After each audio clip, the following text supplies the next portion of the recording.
I'll send that love and that gratitude back every day for our watershed home here.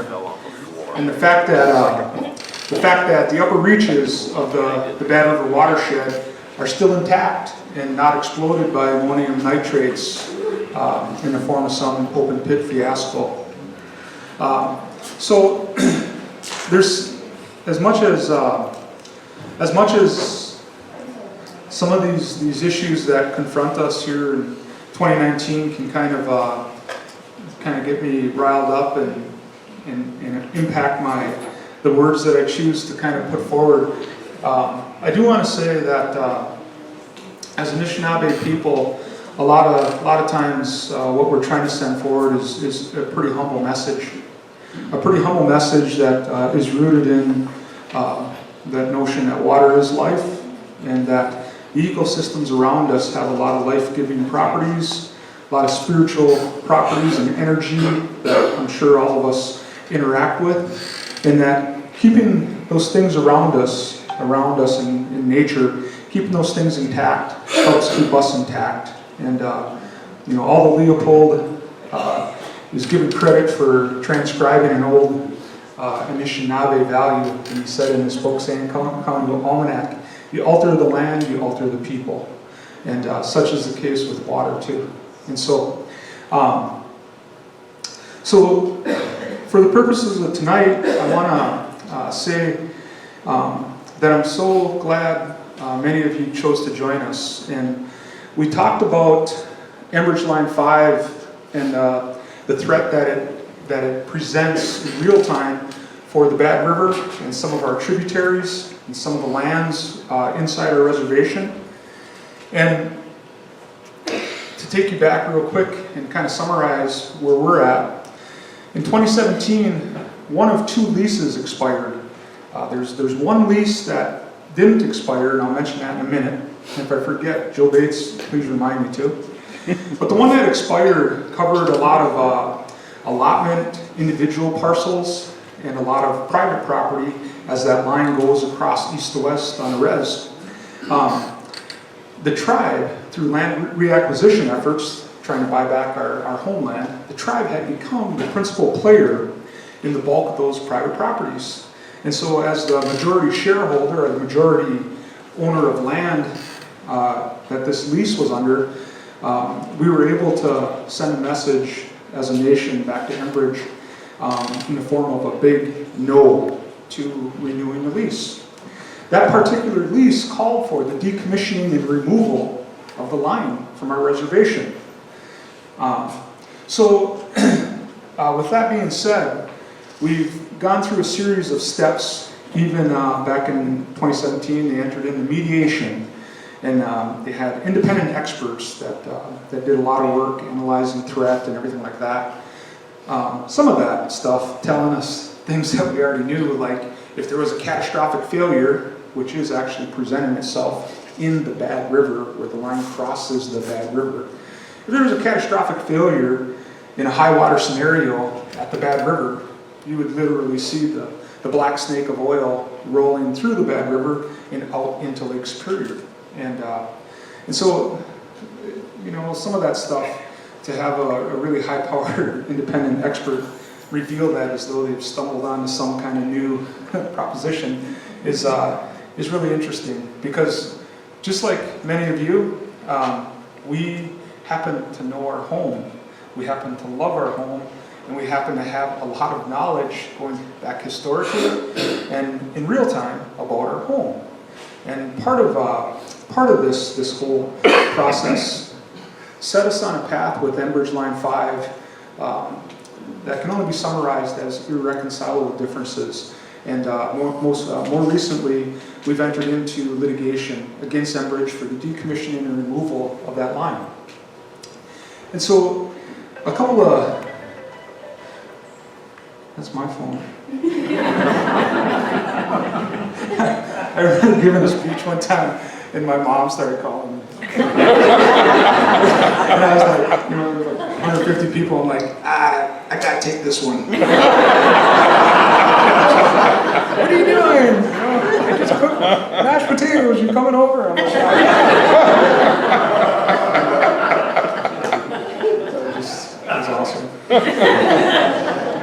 Only to have that again. Yeah, I know. Yeah, that's just but we've been in litigation, and so it's been really difficult. We've had flood scenarios that, and you'll hear more about our particular threats. We've had flood scenarios where we've asked the company to shut the line down. They refuse to do that. We get into discussions with them because we have to talk about things like access to these sites that are failing. And the access takes these beautiful, natural, pristine wilderness areas and pretty much prescribes that they turn into industrial zones for the purposes of running oil. And it gets sickening, not only kind of kissing beautiful areas goodbye to the industrial hand of an oil company, but it gets sickening trying to respond to the constant being under the thumb of an oil company. And I'm going to tell you this, that is only concerned about profit. And so most recently, there's a big Enbridge release yesterday. They gave the Enbridge Corporation's play-by-play of the most recent talks that we had with them, where we talked about the burden of trying to respond administratively when I've got 3 water resources staff and they're dropping tons of permitting and complex kind of requests on top of our NRD staff. And here's the thing, we're trying to build a little lacrosse field, we're trying to put some solar in, we've got some buildings that are slated, we got tons of stuff that we're asking of our staff to do for us related to our own processing and permitting stuff. And so they're stretched to the seams. But so we're talking to Enbridge, and hey, here's how it goes, right? We want to make a settlement offer.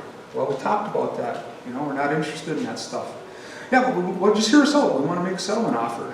Okay, well, put it on the agenda. So we get in these talks, and they finally get to where they make a settlement offer, and they talk about similar to they've done in other places. Oh, 10 million here up front, and we'll pay 10 million here, and 2 million a year if you do this for us, and if you do that, and if you allow us here, and you got us. And then they make their pitch, and they get done, and because I want you all to understand this, and some of you I know, and some of you I'm looking forward to getting to know, they make their big pitch, which amounted to maybe $28 million over time, and Trent Wetmore, which I love that name, Wetmore, right? He gets done, and there's the offer. And one thing gets in the way of a formal response from me, which is that while they were making that offer, they were putting food out, right? And so it's kind of like had one eye on food. But they made the offer, and I sat there, and I've gotten more and more accustomed to that whole notion of a pregnant pause and the beauty of the awkwardness of silence. And so I just sat there, and I was looking at all of them, and there's just, to be honest, in my heart, there's rage. There's rage for 60-some years of threat and operations. There's the rage of having to respond to people that are dealing with poverty and addiction, and the fact that our people have a lot of needs that are real. And also the rage of all of the waters and all of the lands that they spilled their oil across, millions of gallons that they've spilled running their oil, while still touting themselves as a safe, responsible company who are interested in caring about us. And so all this stuff is seething, and I'm sitting there in that silence looking at them. And I said, well, looks like the food is ready. I think that ends our agenda. Are we going to eat?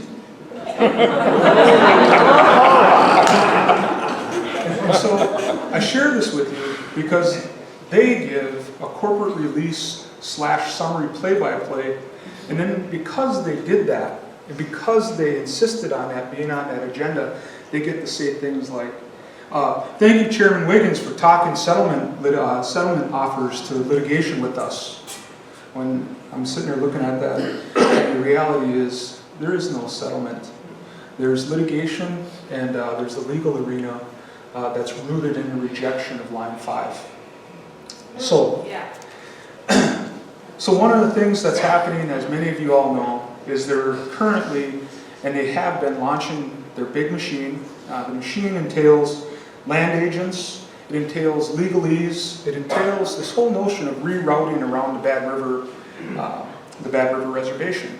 And it's sending them up into, most likely, many of you who are here tonight, sending them up into your lands and into your private property. And so what I want to share with you is what our mission in Bad River has been from day one, I would say, and there's been tons of environmental battles that we've successfully kind of dealt with. More recently, during recent years, I mentioned the mining. Our number one goal has always been to protect our watershed home. And so I'm going to just call to mind this notion of the watershed nest, and we have a picture of it here. But as our reservation dovetails into Lake Superior up in the north, we're always mindful of the Pinocchio Range and the high hills around us. And I love that story that our elders tell. They always talk about being, there's a place in the Kakagan Sloughs, and if you're there at a certain time of year, usually if it's going after walleyes in early spring or late ricing, when the leaves are down, or on certain days too, there's a place in the Kakagan Sloughs where you can sit on the water out there and you can look across to the west, across Chequamegon Bay, and you can see those Bayfield high hills up there, you know, from Asheville Bay and Bill Bailey's residence that I always think about when I look over that way, his solar efforts.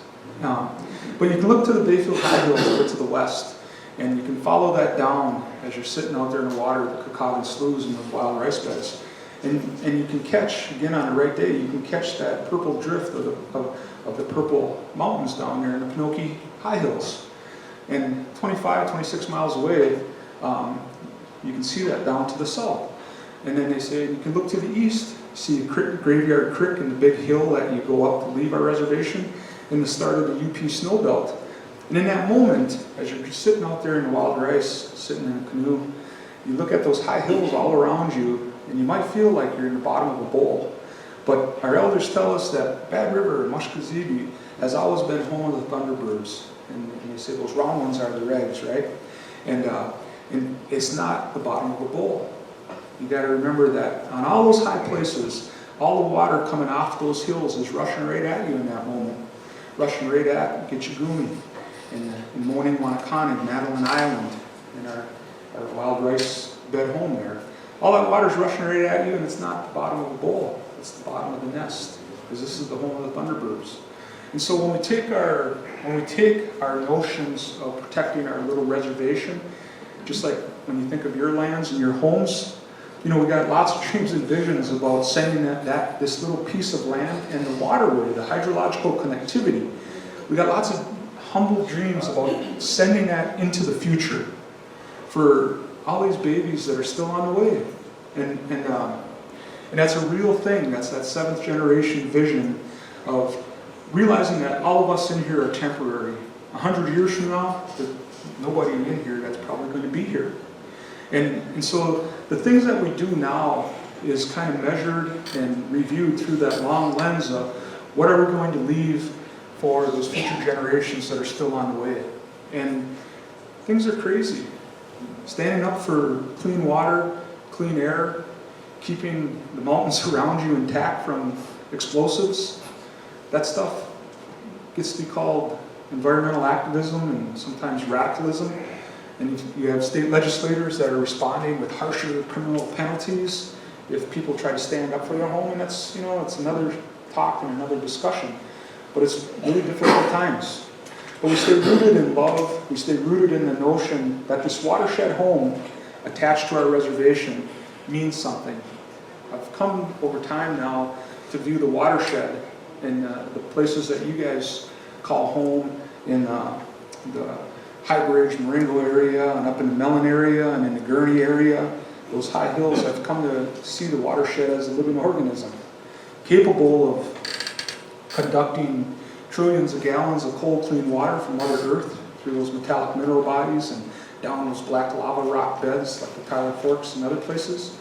capable of being a place that sees more than its fair share of storms, so we're getting water from above. We're rooted on the most stable geologic bedrock in the world around the Great Lakes. It's a really good place to raise a family and to vision about love and beauty into the future. And with that, use our neighbors. And with that, we share a home. And with that, what I hope tonight is that we get at sharing a little bit of the responsibility, because we want to protect every one of you as tribal members fighting for our home. We want to protect every one of you and your children in that particular place that you love, where you're from, just as well as protecting ourselves. And so that watershed unity, the turnout tonight, one of the folks mentioned, man, it's just a ton of people. And I said, well, one of the things about this place is we're water rich, and we have people that are very, very aware, very active, and who are woke. They are woke to the fact that all of this could change. And I love how the Bad River watershed and Schwamigan Bay and Bayfield area just is full of what I consider to be water protectors / water sentinels, people that look out and people that watch. And so for tonight, one of the things that we talked about was getting more information out about some of the things that we're dealing with. We got Naomi Tilson here from the Natural Resource Department. We have Elizabeth from the Sierra Club, who's going to talk about how many of you can find the resources and the things that you need to start standing up and asserting for yourself and for your home and for the lands around you. And in as much as anything that we share, of course, as we go about our days and we meet at the co-op and we meet in different particular areas and maybe even at the Bay Theater, I was going to say McDonald's, but I'll just say the co-op salad bar area. We want to share, we want to interact with each other, and we want to try to wake up more of our folks that living under the corporate thumb of a company like Enbridge is no life, and that standing up for our home and sending that into the future is important. And one of the last guys we have that will be talking tonight is Paul Demain, who's just a very knowledgeable water protector, and we'll talk a little bit about this place too and about what we can do. So I'm going to end my welcome comments, but I do want to say welcome everybody, and it's an honor to have all of you here. We share this home, and consider you neighbors and friends, and anything I can do, and I know our council is in consensus on rejecting and ejecting the Line 5 threat out of the watershed. Anything that I can do and we can do to help, we're open for that. So, miigwech.